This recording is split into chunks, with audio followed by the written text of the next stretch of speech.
C'est l'heure de la chronique de Bélir, votre programme hebdomadaire avec Bélir Nabli, professeur des universités en droit public et cofondateur de Chronique, un collectif engagé dans le débat public. Également auteur de multiples ouvrages dont L'État, droit et politique aux éditions Armand Collin et Relations internationales aux éditions Pédone. Bélir Nabli nous livre donc son expertise une fois par semaine sur la politique nationale et internationale dans cette émission qui analyse sans détour deux faits majeurs de l'actualité.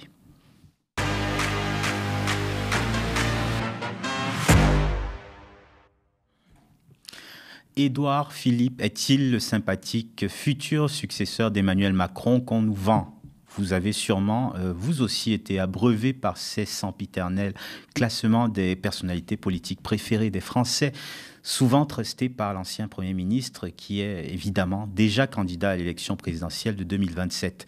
On le voit aussi distiller régulièrement ses prises de position dans des interventions médiatiques savamment organisées où il est rarement mis en contradiction ou confronté à son propre bilan politique. Que vaut vraiment ce macroniste de droite, pléonasme, prêt à tout pour prendre le lead du bloc central? On en parle dans quelques instants. On évoquera aussi Gaza. La trêve signée entre Israël et le Hamas est-elle une vaste tromperie? Depuis dimanche dernier, le cessez-le-feu est entré en vigueur avec la libération d'otages israéliens et palestiniens.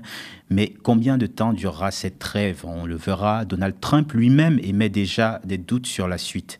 Voilà pour le sommaire. Salut Bélir. Salut Fabrice. Alors, on le sait, Édouard Philippe s'est déjà déclaré candidat à la présidentielle 2027. C'était le mois de septembre dernier.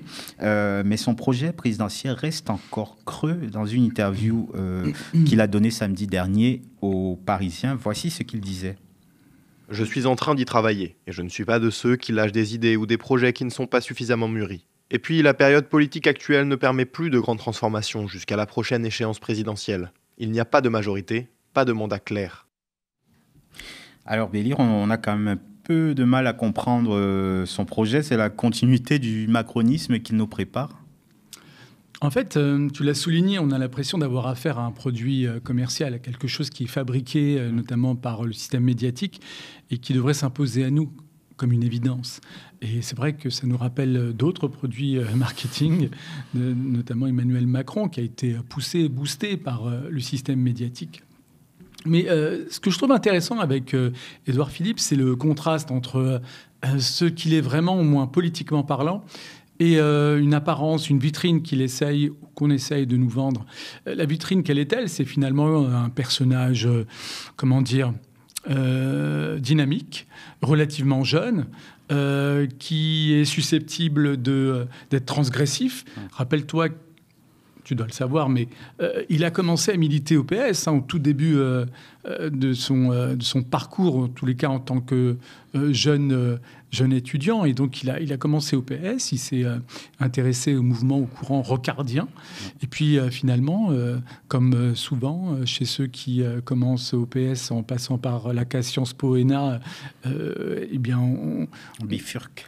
On bifurque, on analyse le marché de l'offre politique et s'il y a une opportunité plus significative du côté de la droite, eh bien, c'est le choix qui sera fait, effectivement. Et c'est le choix qu'il a fait en finalement s'inscrivant dans les pas de Monsieur Juppé, qui, d'une certaine manière, rappelle le personnage de Monsieur Philippe. Donc, on a l'impression d'avoir affaire à un profil relativement classique, mais qui a été vendu sous un apparat qui est censé relever d'une certaine modernité.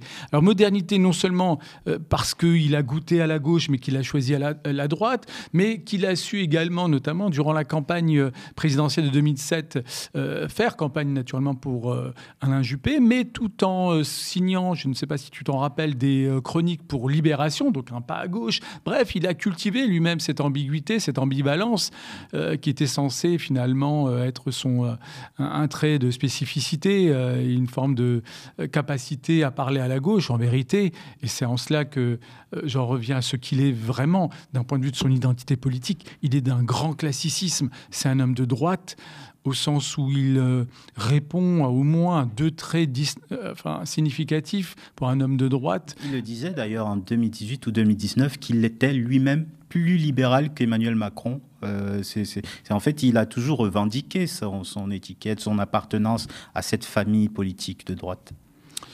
Oui, plus libéral. Après, ça dépend de ce qu'il entendait par là, au sens politique ou au sens économique du terme. Mais là où ce qu'il a en partage avec Emmanuel Macron, et c'est en ce sens que j'ai tiqué sur le mot libéral, c'est qu'il est à la fois libéral au sens économique du terme, mais très étatiste, au sens où il croit dans l'autorité et dans l'ordre, dans l'autorité de l'État et dans l'ordre social, conservateur. Et on s'en souvient notamment dans sa manière de gérer à la fois la crise des Gilets jaunes et la crise sanitaire. La question de la liberté ou des libertés publiques ou des libertés individuelles était manifestement secondaire dans son esprit par rapport notamment à tout ce qui relevait de l'ordre social, sanitaire, l'ordre public, avec cette volonté d'incarner une valeur, celle de l'autorité de l'État.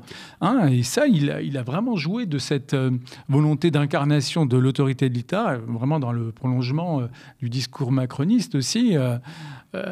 Et donc, c'est un homme de droite classique de ce point de vue-là. Il y a un héritage assumé et en même temps, cette singularité qu'il essaie de cultiver, notamment à cause d'une apparence qui s'est imposée à lui. Il fait ce qu'il peut avec cette apparence-là. Mais il essaye aussi d'en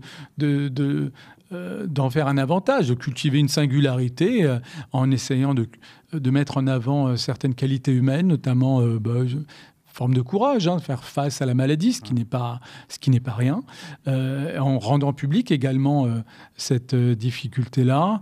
Et donc on a cette alchimie qui semble prendre, si on jette un coup d'œil, si on prête une attention particulière aux enquêtes d'opinion, dans la mesure où c'est l'une des personnalités politiques les plus appréciées à droite.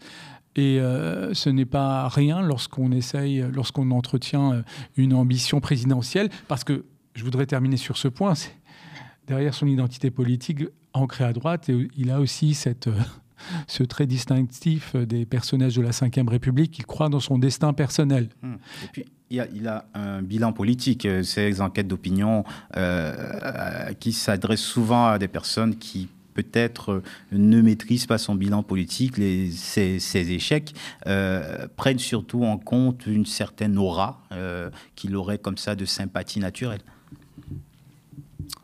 Oui, mais c'est pas propre à sa personne, je pense.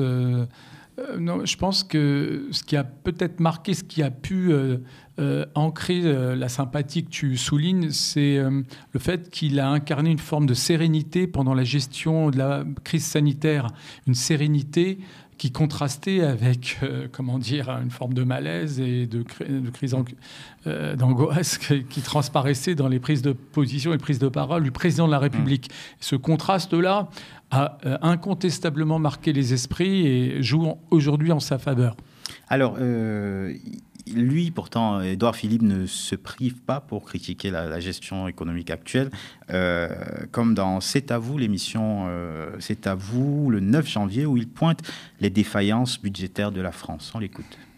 C'est très personnel, mais pour moi, le budget intelligent, c'est d'abord un budget qui remet la France dans le bon sens. Le bon sens, c'est c'est interrompre cette courbe que je crois mortifère pour le pays, d'un endettement qui s'accroît année après année et d'un déficit budgétaire qui n'est pas contenu. C'est ce à quoi s'attaquait Michel Barnier. On va terminer l'année 2024 avec un déficit de l'ordre de 6,1, en tout cas au moins 6%. Il y a beaucoup de gens que ça n'inquiète pas. Parce qu'ils vous disent qu'au fond, la dette, on ne la rembourse jamais, que tout ça, c'est des chiffres, que ça... Moi, je crois que c'est très inquiétant. Je pense que la situation financière du pays est très inquiétante. Je pense que nous sommes en train, par notre incapacité à régler un certain nombre de problèmes, de placer la France de demain, mais pas de demain dans 30 ans, la France des 10 ans qui viennent, dans une situation de contrainte absolue. Et que donc, nous devons replacer le budget dans le bon sens, c'est-à-dire dans le sens d'une réduction du déficit. La 50 milliards d'économies proposées par le gouvernement Bayrou. C'est beaucoup, mais on ne fera pas de miracle. Bellir, il y a quand même un petit peu de suffisance de la part de quelqu'un qui a occupé des fonctions politiques importantes, Premier ministre entre 2017 et 2020, aujourd'hui qui est maire du Havre. Incontestablement. D'un côté, on retrouve là vraiment quelque chose de très important pour les personnalités de droite, parce que ça leur permet notamment de se distinguer finalement de l'extrême droite et incarnée par le RN. Il y a une telle convergence idéologique, comme je le répète souvent, que parfois on se demande qu'est-ce qui les distingue. Eh bien là, on a le trait distinctif, c'est les questions de finances publiques, la question de la dette. Il y a une obsession chez les personnalités classiques d'Horizon, des macronistes et de LR qu'on ne retrouve pas forcément au RN. Donc, c'est important pour eux de cultiver cette distinction-là, au moins pour mettre en avant une sorte de gage de sérieux vis-à-vis d'un électorat classique de droite. Et en même temps, effectivement, tu as raison, on ne peut pas dire que sa manière de gérer les finances publiques, tant à Matignon et pire encore à la mairie du Havre, soit exemplaire.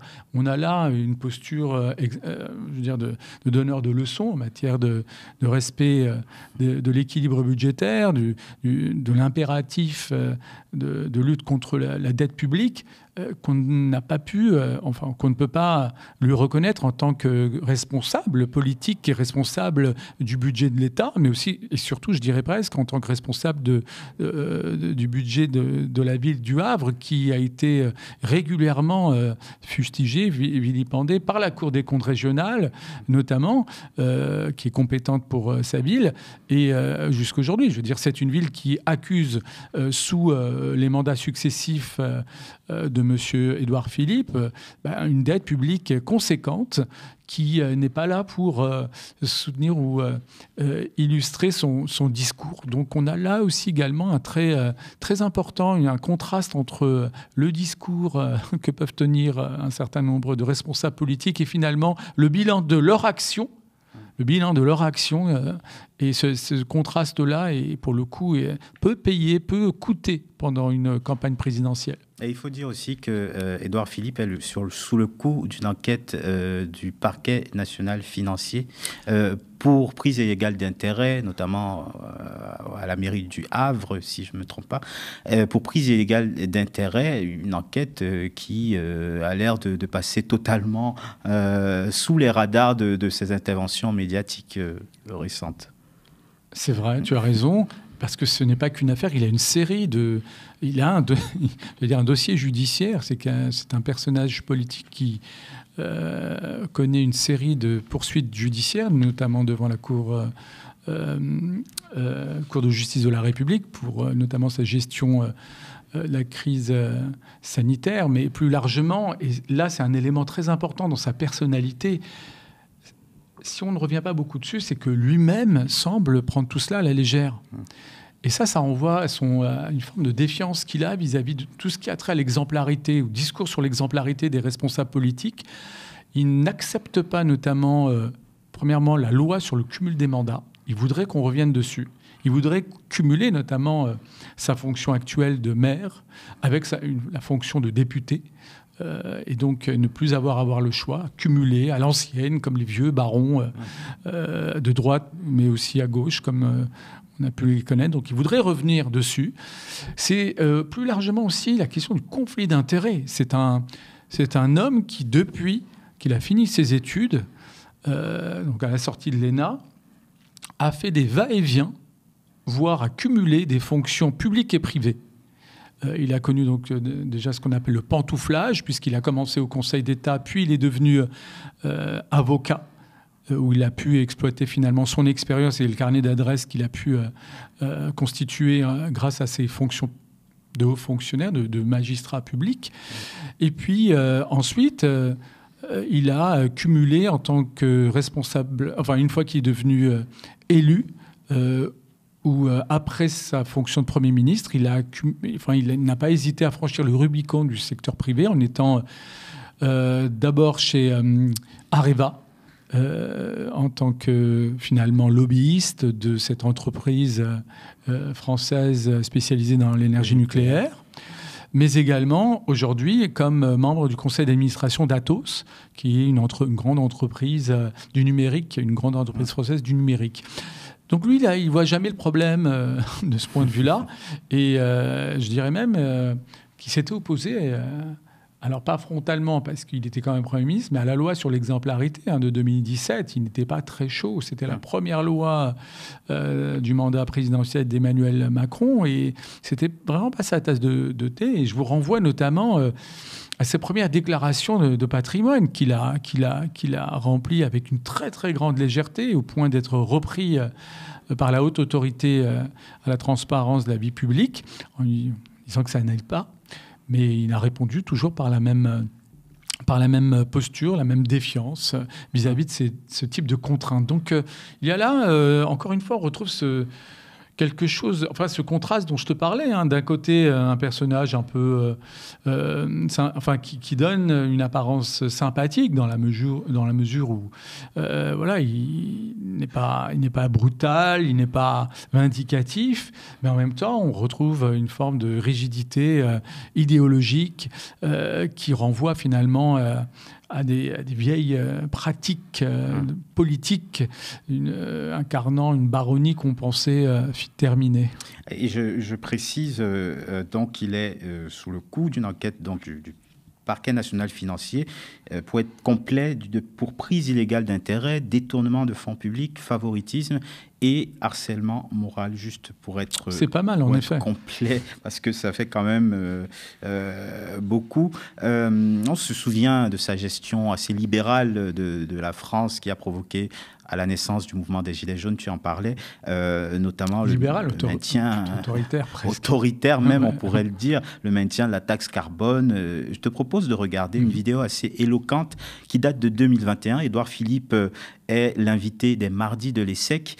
Et devant ce parterre qui est tout sauf de gauche, il explique comment il poussait toujours plus loin les mesures antisociales pour voir si la population, finalement, allait réagir ou non. On regarde.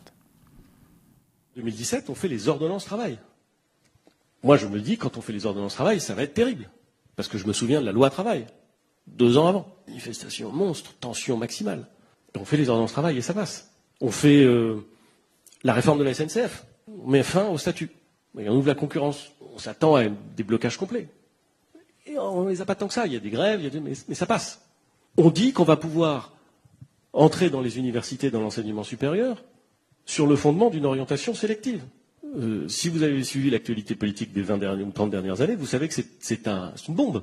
On le fait. Il y a des universités qui sont occupées. On les désoccupe. Et ça passe. Et donc, vous vous dites, au fond, même quand ça crispe, si, 1, on a un programme qui dit ça, et 2, on considère que c'est bon pour le pays, il faut y aller. Et donc, on y va. Et on fait la taxe carbone à un rythme beaucoup plus rapide que ce qu'elle avait été engagée, en sachant que c'est un rythme très rapide. Et on ne voit pas que ce qui est passé auparavant ne va plus passer, et que la taxe carbone, et peut-être d'autres mesures, cristallisent le mécontentement et la colère que j'évoquais tout à l'heure. Voilà, il chute sur le mécontentement. On avoue quand même qu'il y a un mécontentement, mais on le voit qu'il y a une espèce de cynisme naturel chez le personnage. On pousse la population le plus loin possible dans ses retranchements pour voir jusqu'où on peut adopter des mesures autoritaires. C'est ça, c'est-à-dire que soit on s'attache à l'arrogance qui transpire de ses propos, soit on s'attache peut-être aussi à une forme de surprise de sa part par rapport à la faiblesse des contre-pouvoirs en France. Et c'est ça qui est important, je pense. Il ne devrait pas, ni lui ni nous, se réjouir de cette situation-là, parce que c'est aussi une vérité, la faiblesse des corps intermédiaires, qu'il s'agisse des syndicats traditionnels ou des ONG humanitaires et autres, qui sont neutralisés par, finalement, un pouvoir qui n'hésite pas. Lorsqu'il dit ça crispe, mais ça passe pas tout seul. À un moment donné, on en voit, comme il le dit, les CRS. Donc à un moment donné, il y a le recours à la force publique, y compris face à des mouvements sociaux, y compris face à des mouvements étudiants. Donc voilà, tout ça n'est pas très fluide, n'est pas très libéral. C'est un réflexe où encore une fois, on retrouve une valeur première, celle de l'autorité de l'État qui doit s'imposer coûte que coûte, jusqu'à un moment où, ça, comme ils disent, ça va au-delà de la crispation, parce qu'effectivement, la crise des Gilets jaunes, ça a atteint un seuil paroxystique, dans la mesure où il y a une confrontation très, très rude, très brutale. Et ce que je trouve aussi intéressant ici, c'est finalement tout ce qui a trait sur... Enfin, à travers un discours aussi, brutal d'une certaine manière, il y a un tableau qui nous dresse sur l'état de notre démocratie, où finalement la volonté même d'une minorité, mais au pouvoir, peut s'imposer. Et ça nous renvoie à une technique qu'il a utilisée, qui est devenue... j'allais dire populaire au sens de célèbre, tout le monde la connaît, c'est l'article 49.3. C'est aussi un Premier ministre qui n'a pas hésité à utiliser l'article 49.3, qui, comme on le sait tous maintenant, un instrument légal, constitutionnel, banalisé par Elisabeth mais qui, Borne, dès lors notamment. qu'il est utilisé de manière quasi systématique, pose un vrai problème démocratique, parce qu'il ne permet pas aux parlementaires de s'exprimer, de sanctionner un texte par un vote, et donc donner l'impression d'un débat parlementaire d'une certaine manière neutralisé. Et donc ça crée de la frustration démocratique qui ne touche pas seulement les élus, ça touche aussi les citoyens, dès lors qu'il y a une majorité contre le texte en question. Et donc, la normalisation, la banalisation de l'article 49.3, porte une vraie responsabilité sur l'état de sentiment de dégoût démocratique qui anime beaucoup de nos concitoyens. Alors, sur son positionnement politique, il est un peu dans la droite ligne de celui des macronistes quand il s'agit de renvoyer dos à dos Rassemblement national et LFI, comme durant son allocution au second tour des législatives de l'année dernière, des élections législatives. Je vous propose d'écouter. Je considère par conséquent qu'aucune voix ne doit se porter sur les candidats du Rassemblement national, ni sur ceux de la France insoumise, avec lesquels nous divergeons non pas seulement sur des programmes, mais sur des valeurs fondamentales. En cohérence avec cette position, je proposerai aux candidats Horizon arrivés troisième, qui pourraient, par leur présence au second tour, sans espoir de victoire, favoriser l'élection d'un candidat des extrêmes, de se retirer au profit des candidats des partis avec lesquels nous partageons les mêmes exigences démocratiques et républicaines. On voit qu'il a acquis cette technique des macronistes d'essayer de nous faire croire que le Rassemblement national et la France insoumise seraient à peu près les deux faces d'une seule et même médaille. Est-ce qu'il va s'inscrire dans cette logique macroniste, tu penses, pour la prochaine présidentielle ? C'est pas que macroniste, c'est vraiment un trait commun du discours du bloc droitier ou du bloc bourgeois de droite, en ce sens où on retrouve, premièrement, cette assimilation de LFI à l'extrême droite, et inversement, je dirais même, pas seulement LFI, mais également les écologistes et une partie des socialistes, dès lors qu'en fait, ils n'acceptent pas la doxa de la droite. Donc il y a une assimilation, mais en même temps, il y a un mouvement idéologique incontestable de convergence entre l'extrême droite qui, soi-disant, rejetée et assimilée à la gauche, et une convergence entre ce bloc de droite et l'extrême droite.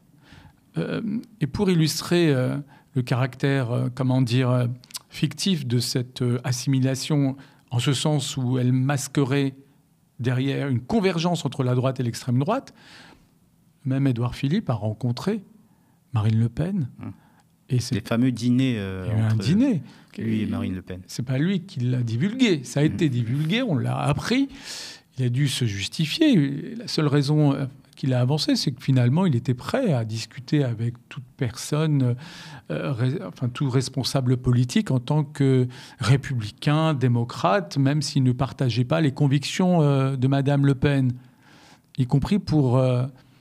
finalement, connaître ses positions sur tel ou tel point. Mais sauf que ces positions, on les connaît. Je ne pense pas qu'un responsable politique d'une telle expérience méconnaisse, ignore le discours du Rassemblement national. Donc s'il la rencontre, c'est bien qu'il y a une raison substantielle à ce type de rencontre. Le fait même de vouloir connaître en tant que personnalité un tel adversaire politique, ça s'inscrit aussi dans un agenda qui n'exclurait pas, d'une manière ou d'une autre, une alliance qui pourrait notamment se traduire par une abstention, par un acte d'omission, etc. Mais je veux dire par là que derrière l'assimilation entre le RN et le LFI, il y a en réalité une appétence, une proximité à la fois idéologique et stratégique du bloc bourgeois, comme on dit maintenant, vis-à-vis du RN. Donc, on voit il faut relativiser cette assimilation. On voit ce qu'est devenu sa famille politique d'origine, les Républicains, qui maintenant convolent en juste noces avec le Rassemblement national, du moins la partie ciotiste des Républicains. Ah non, pas seulement ciotiste, justement. Pas tu seulement, vois bien. puisque si on prend M. Retailleau et d'autres... Encore une fois, la différence entre Ciotti et les autres, c'est que Ciotti était n'a pas changé de discours. Ciotti n'a pas changé de discours, sauf vis-à-vis du RN, mais d'un point de vue tactique. Mais au-delà des éléments tactiques, son discours de fond n'a jamais changé ces dernières années. Sauf que ces dernières années, il était à la tête des LR. Ouais. Donc aujourd'hui, il n'est plus à la tête des LR, il est à la tête d'un mouvement politique qui a fait alliance avec le RN. Mais outre cet acte politique, sur le fond, il n'y a aucun changement. Et c'est en cela qu'il faut véritablement distinguer les stratégies des uns et des autres et le discours des uns et des autres. Sur le plan du discours, il n'y a aucune différence substantielle entre LR, incarné aujourd'hui par la ligne Retailleau-Wauquiez, et de l'autre, le RN. Aucune, sauf, encore une fois, je le répète, la question des finances publiques. En tout cas, Édouard Philippe n'hésite pas à draguer un certain électorat de gauche, notamment des sociaux-démocrates. Il n'hésite même pas à invoquer des figures socialistes. Je te propose de regarder un exemple. Je voudrais citer un autre homme qui n'est pas un homme de droite, comme moi, mais qui est quelqu'un qui a compté dans mon parcours intellectuel, même si je ne l'ai jamais rencontré, parce je n'ai jamais eu l'occasion de le rencontrer. C'est Pierre Mendès France. Et Pierre Mendès France avait cette phrase qui me paraît toujours valable, qu'il a connue. Il a dit « Un pays qui ne maîtrise pas ses comptes, c'est un pays qui s'abandonne ». Et c'est la vérité. Alors, il y a une espèce de récupération d'une figure socialiste comme Pierre Mendès France. Est-ce que l'objectif, c'est d'aller chercher peut-être la partie un peu sociodémocrate qui serait tentée d'ouvrir un petit peu plus au centre, voire à droite? Et ça renvoie à son propre parcours, je te l'ai rappelé. Il a commencé quand même chez les Rocardiens. Donc il y a chez lui également cette fibre social-démocrate, mais qu'on peut comprendre à travers cette obsession, j'allais dire, pour l'équilibre des comptes publics. Il termine par ça, notamment. Voilà. Et ça, on peut trouver ça secondaire, je veux dire, dans la bataille idéologique et culturelle qui saisit le politique aujourd'hui. Mais en réalité, ça reste... c'est de plus en plus important, notamment pour se différencier, ces animaux politiques. Lorsqu'il invoque la mémoire et la personnalité de Pierre Mendès France, il aurait pu aller jusqu'au bout et invoquer la personnalité de Michel Rocard. Sauf que Michel Rocard, et c'est en cela que c'est intéressant, combien se revendique de Michel Rocard, et on trahit finalement tout un pan de son héritage. Michel Rocard, ce n'était pas que le sérieux et la rigueur budgétaire, une forme d'orthodoxie, c'était aussi une rigueur morale et éthique. Une rigueur morale et éthique. Michel Rocard n'a rien à voir avec toutes les poursuites judiciaires, ou n'aurait rien à voir avec toutes les poursuites judiciaires que tu as rappelées, s'agissant d'Édouard Philippe. Et par exemple, quelqu'un comme Manuel Valls revendique aussi cette genèse, cette origine, cette filiation. Mais Michel Rocard et Emmanuel Macron également. Et je rappelle que Michel Rocard, lorsqu'on lui a posé la question en relatif off, de savoir s'il reconnaissait une filiation entre lui et le macronisme, il a été pour le moins dubitatif. Il n'a pas voulu être désobligeant, mais il n'a pas assumé cette filiation. Donc il y a beaucoup de personnalités politiques qui essayent de jouer de tel ou tel héritage pour essayer de cultiver une forme de richesse politique du point de vue du bagage, de l'héritage. Mais ça ne peut pas masquer l'identité fondamentale de ces responsables politiques-là.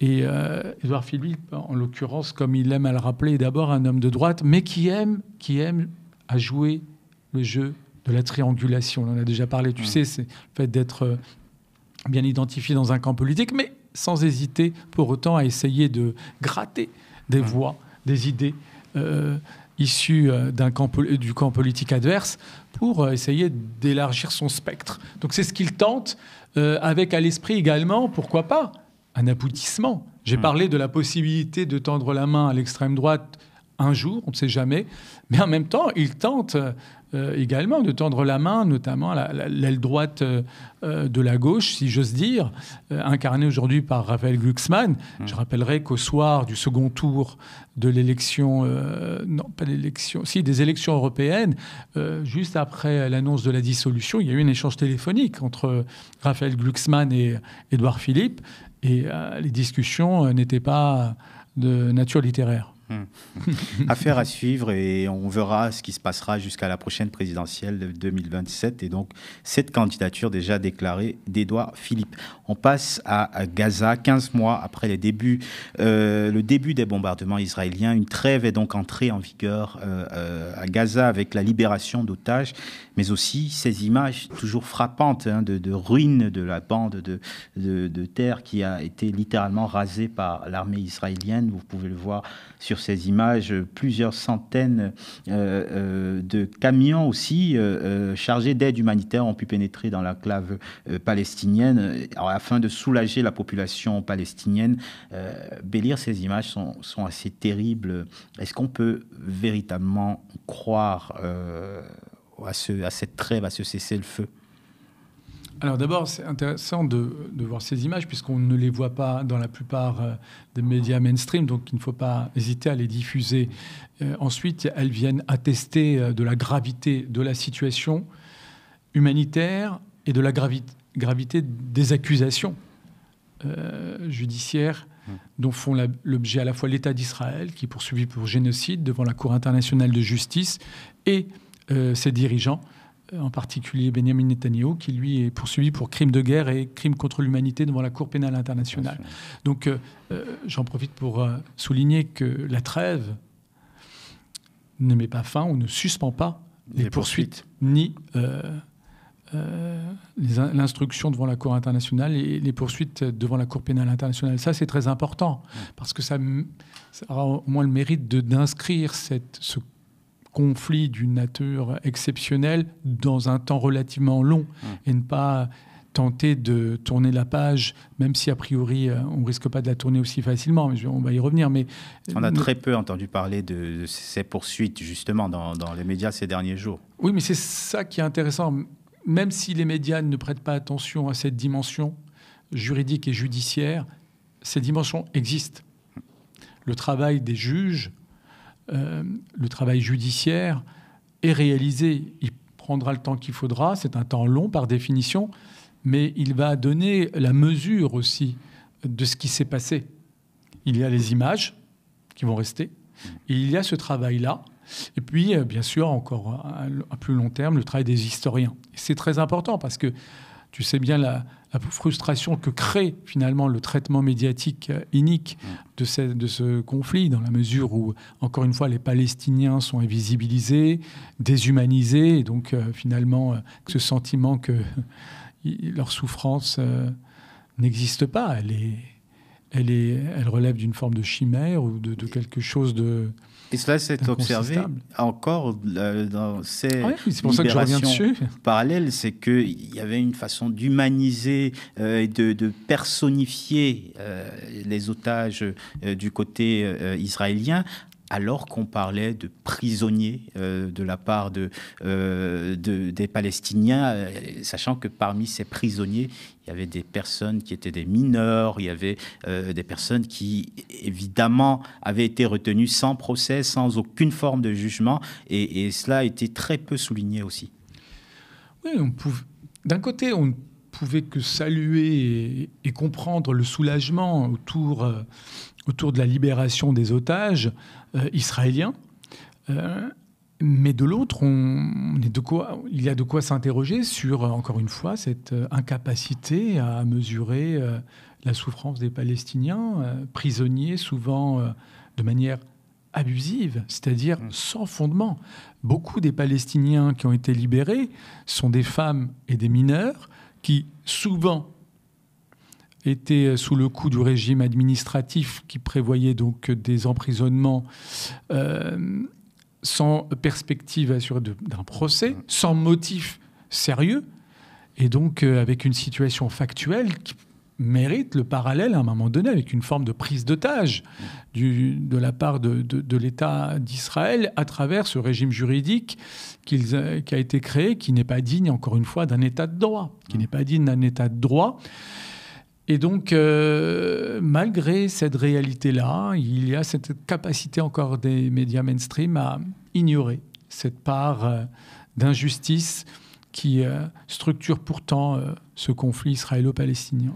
Il y en a un qui émet des doutes sur cette trêve, et c'est rien de moins que le nouveau président des États-Unis. Écoutons-le. Dans quelle mesure êtes-vous confiant de votre capacité à maintenir le cessez-le-feu à Gaza ? Je ne suis pas confiant.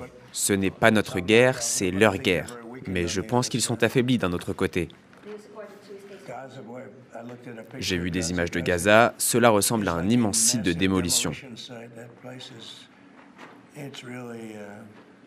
Cet endroit doit être reconstruit différemment. Ce n'est pas notre guerre, c'est leur guerre, en parlant d'Israël.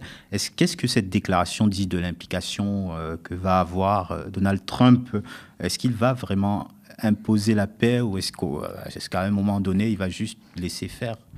D'un côté, oui, on retrouve des éléments de langage qui traduisent la vision du monde de Donald Trump, à savoir que finalement, tout ce qui n'intéresse pas directement les intérêts des États-Unis ne doivent pas impliquer les États-Unis. Une forme d'isolationnisme qui est réaffirmée à travers cette déclaration et qui est en filigrane dans son slogan général, America First. Sauf que on atteint là la limite de ce discours parce que indirectement, eu égard à l'implication politique, diplomatique, militaire, financière des États-Unis auprès d'Israël, forcément, ce conflit les intéresse et les concerne. D'ailleurs, mécaniquement, le soutien inconditionnel des États-Unis auprès d'Israël affecte l'image des États-Unis, son soft power. Et inversement, lorsque les États-Unis font la démonstration de leur capacité à imposer d'une certaine manière une trêve, ça se répercute sur les États-Unis parce que ça traduit un leadership dont Joe Biden ou l'administration Biden a été incapable d'incarner. Et donc, c'est en cela que Trump a, d'une certaine manière, intérêt à cultiver une implication en démontrant sa capacité à imposer sa vision des choses et donc un leadership américain. D'autant plus que si on prend un peu de recul, on comprend bien que, incontestablement, les États-Unis sont impliqués du point de vue des intérêts qui sont engagés dès lors qu'on a même un regard régional par rapport à ce conflit. Les intérêts stratégiques avec bien sûr, la confrontation contre l'Iran, notamment. Il y a d'un côté une volonté israélienne d'impliquer les États-Unis dans un conflit direct avec l'Iran. Et la question qui se pose, c'est de savoir si l'administration de Trump cédera sur ce point en soutenant ou en participant à une telle confrontation directe. Et de l'autre, il y a la question des relations avec l'Arabie saoudite, qui est un autre allié stratégique des États-Unis, avec un Mohammed Ben Salman, donc le prince héritier, qui partage une vision cynique des relations internationales, transactionnelles, donnant-donnant, qui aboutit notamment à une marginalisation de la question palestinienne dans sa vision des choses, mais qui en même temps, cultivant une forme de pragmatisme, ne veut pas ignorer l'état de son opinion publique, et notamment aussi une volonté d'incarner un leadership dans le monde arabo-musulman qui fait qu'il ne peut pas ignorer totalement la question palestinienne. Résultat, le processus de normalisation avec Israël est neutralisé, paralysé. Et pour le relancer, puisque rappelons que les accords d'Abraham, avec la perspective d'aboutir à la normalisation israélo-saoudienne, les accords d'Abraham ont été sponsorisés par l'administration Trump durant le premier mandat. Donc, avec, naturellement, dès lors qu'il y a une implication de cette nature, c'est qu'il y a une dimension financière, commerciale, économique derrière, pour faire du Moyen-Orient, finalement, un grand marché américain, ou en tous les cas où les investisseurs américains pourraient trouver des intérêts à agir. Donc, oui, il y a matière à ce que Donald Trump s'investisse ou se réinvestisse dans ce dossier. Et notre Netanyahou s'est réjoui de l'arrivée de Donald Trump au pouvoir. On a l'impression qu'il est satisfait de ce résultat et qu'il préfère de fait avoir un républicain, avoir Donald Trump à ses côtés. Oui. Si on est dans sa logique guerrière, ça veut dire qu'aujourd'hui, les États-Unis vont peut-être continuer de l'accompagner s'il décidait de reprendre les hostilités. Oui, on peut s'interroger sur une telle finalement satisfaction de Benjamin Netanyahou, parce qu'on ne voit pas très bien la différence avec l'administration Biden, qui n'a à aucun moment exprimé une volonté de limiter la marge d'action, les projets de Benjamin Netanyahou, avec aucune sanction, aucune velléité coercitive. Donc, bref, un soutien inconditionnel sur le plan diplomatique, avec des vétos au Conseil de sécurité, politique, au sein de la vie publique américaine, et financière et militaire surtout, puisque si cette guerre est si meurtrière et si longue, c'est parce que les États-Unis continuent à fournir finalement les armes nécessaires à de tels crimes internationaux. Donc il y a une responsabilité directe. Et on ne voit pas très bien en quoi il pouvait relativiser le soutien de l'administration Biden et en quoi l'arrivée de l'administration Trump constitue en soi une plus-value, si ce n'est du point de vue corps électoral de Donald Trump. On retrouve notamment ces évangélistes qui sont vraiment sionistes, donc des chrétiens sionistes, qui constituent un noyau dur de l'électorat Trump et qui constituent d'une certaine manière une garantie du soutien de Trump à Benjamin Netanyahou et à Israël. Et en même temps, il y a une telle imprévisibilité à travers la personne de Donald Trump, une telle obsession pour les intérêts propres des États-Unis, que si à un moment donné, il perçoit une contradiction entre les intérêts américains et les intérêts d'Israël, contradiction qu'il est possible d'identifier. On peut se demander en quoi les États-Unis auraient intérêt notamment à intervenir militairement contre l'Iran. Eh bien, s'il voit une contradiction, il n'hésiterait pas, suivant encore une fois le logiciel trumpiste, à accuser une fin de non-recevoir à l'encontre de Benjamin Netanyahou. Donc, voilà, il y a différentes options, différentes hypothèses par rapport à des acteurs particulièrement cyniques de part et d'autre, et dont finalement les considérations qui peuvent nous animer, le respect du droit international, le respect finalement des droits de l'homme, toutes ces considérations-là ne sont pas du tout à l'ordre du jour, pèseront moins que jamais. Et c'est en cela aussi que nous entrons dans une nouvelle ère, pour le moins glaçante. L'administration Biden était allée jusqu'à s'attaquer à la Cour pénale internationale qui donc tu le disais, a instruit donc des mandats d'arrêt contre Benjamin Netanyahou. Est-ce que Trump sera dans la même logique vis-à-vis de tous ceux qui essayent de s'en prendre à Israël? Alors, au-delà même de savoir s'il s'agit de défendre Israël, Trump a une posture particulièrement critique et défiante à l'égard de tout ce qui a trait au multilatéralisme, de l'ONU à la CPI, en passant même par l'Organisation mondiale du commerce. On a vu tout qu'il ce qui est est sorti multilatéral, de l'OMS, tout ce qui est multilatéral, il n'y croit pas parce qu'il considère que ça, c'est de nature à distiller, relativiser la puissance américaine. Même le droit international, du coup. Bien sûr, puisque le droit international est fondé sur la souveraineté des États et donc leur égalité. Lui, il constate que les États-Unis, il prend acte que les États-Unis sont la première puissance mondiale. Il veut que ça se traduise sur le plan commercial, sur le plan des relations internationales. Donc, il veut imposer des rapports de force bilatéraux où il s'imposerait mécaniquement, je dirais, sur le plan tant commercial que sur le plan diplomatique. Et tout ce qui pourrait constituer un contre-pouvoir, y compris donc les mécanismes classiques du multilatéralisme onusien, pour lui, ce sont des obstacles injustifiés. Alors, la fin du Hamas, c'était l'objectif d'Israël, du gouvernement Netanyahou.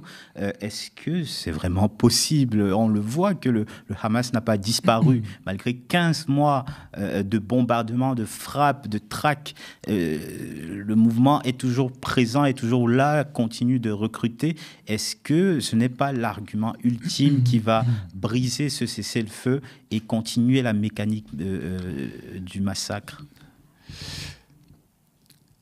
Je pense que la trêve est une source de frustration pour Benjamin Netanyahou parce qu'elle révèle l'échec de sa stratégie dès lors que, pour mémoire, il avait affiché d'emblée pour objectif de guerre, si j'ose dire, l'éradication du Hamas. Or, au soir même de l'entrée en vigueur, ou au matin même de l'entrée en vigueur de cette trêve, le Hamas a fait la démonstration de son existence, de sa survivance, si j'ose dire, en narguant d'une certaine manière Benjamin Netanyahou, dans la mesure où ils ont eux-mêmes, les gens du Hamas, organisé finalement cette transition, notamment pour que les otages puissent être libérés, en démontrant également à la fois leur présence et leur contrôle du territoire,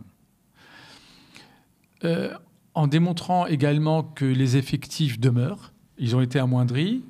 Le Hamas est incontestablement affaibli du point de vue de l'arsenal militaire dont il était doté et du point de vue des effectifs. Mais pour paraphraser ou rappeler les paroles récentes de l'ancien, maintenant, secrétaire d'État américain Anthony Blinken, ce qu'il a perdu en hommes, le Hamas l'a récupéré par de nouveaux recrutements, parce que peut-être qu'il est là, enfin, elle est là la principale défaite israélienne, c'est que la disproportion de sa réaction, de la réaction de l'armée israélienne, et donc l'appareil d'État, l'appareil militaire, a suscité une mobilisation populaire côté palestinien. Alors ambivalente, parce qu'il y a eu aussi au sein de la société gazaoui une souffrance dont certains ont pointé l'origine, à savoir finalement l'acte de transgression qu'a représenté l'attaque terroriste du 7 octobre. Et puis, progressivement, ce qui va rester, ce qui existe déjà, c'est finalement, au-delà de l'acte de transgression, l'attaque, il y a l'acte de résistance. Et l'acte de résistance, lui, est mobilisateur. Il nourrit le rayonnement, l'aura à la fois symbolique et politique du Hamas dans un espace politique palestinien marqué par le vide d'une autorité officielle, ou de l'autorité officielle qui est censée incarner l'autorité palestinienne, au moins même en Cisjordanie, où l'autorité palestinienne est vidée de sa substance, elle est rejetée, elle est délégitimée, elle est neutralisée. Et donc la seule perspective pour les Palestiniens, c'est de travailler à une unité nationale, une union nationale avec différentes composantes politiques de la souveraineté palestinienne, ce qui amène à nouveau à souligner l'impossibilité d'éradiquer le Hamas, parce que même dans cette entreprise politique d'incarnation d'un gouvernement d'union nationale palestinien, qui aura notamment peut-être à gérer la suite à Gaza, il est aujourd'hui impensable de voir le Hamas hors de ce jeu, hors de cette reconstruction, ce qui aboutit à deux options. Soit Israël n'accepte pas un tel statu quo d'une certaine manière, et ça serait un motif du point de vue de Benyamin Netanyahou de reprendre la guerre, soit au contraire, il y a un rapport de force interne tel que le Hamas réussit d'une manière ou d'une autre à participer à l'avenir de Gaza et de la Palestine en général. Et la reprise du massacre serait encore une fois la poursuite de ce bilan absolument désastreux. 47 000 morts selon le ministère de la Santé. La plupart des experts. Largement sous-estimé d'après notamment d'I-Lancet. Il faut le rappeler aussi, ce massacre, ce génocide établi par de nombreuses ONG, aujourd'hui a été...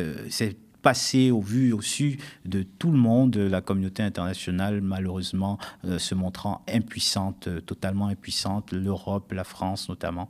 On arrive peut-être, si on l'espère, à la fin de quelque chose qui marquera pendant très longtemps cette période dans l'histoire de la région du Moyen-Orient. Pas seulement de la région, non seulement, comme tu le dis, c'est une séquence qui affaiblit le système international, tous les mécanismes qui ont été prévus après la Seconde Guerre mondiale pour soit éviter la guerre, soit éviter le recours à la force et protéger les civils, ce qu'on appelle le droit international humanitaire, protéger les civils en contexte de conflit armé.